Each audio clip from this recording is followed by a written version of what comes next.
It's a very emotional story because it was someone that I knew. It was my dad. And as the father figure, he's the provider, he's the protector. And seeing him go, seeing ICE just take him like that is, I mean, that's my dad.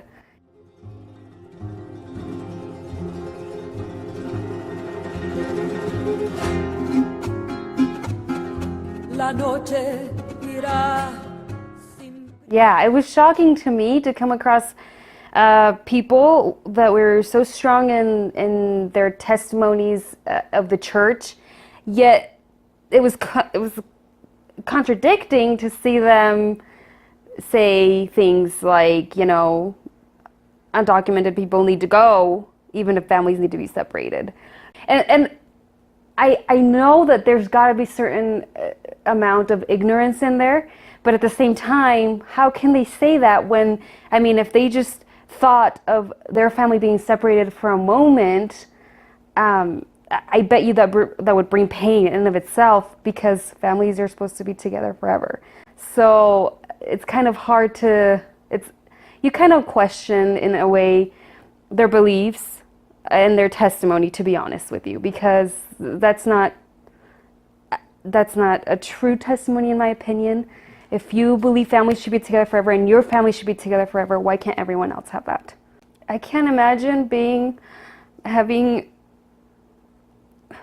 I'm sorry. No, it's okay. I can't imagine Heavenly Father or Jesus Christ being okay with what's happening. I can't imagine that at all. It's fair, and I can't see Him not allowing my family to be together forever, especially everything we've been through, having to be separated and knowing the pain in this earth, like as raw as it can be, and seeing how everything happened with my dad, having known that my dad was no criminal, and seeing him being treated like one, having to visit him in a prison. That was one of the hardest things I've ever done. So it was hard for me because I was in college, and that was the first year my parents were going to help me pay for college. I'd been estaba consiguiendo becas until then.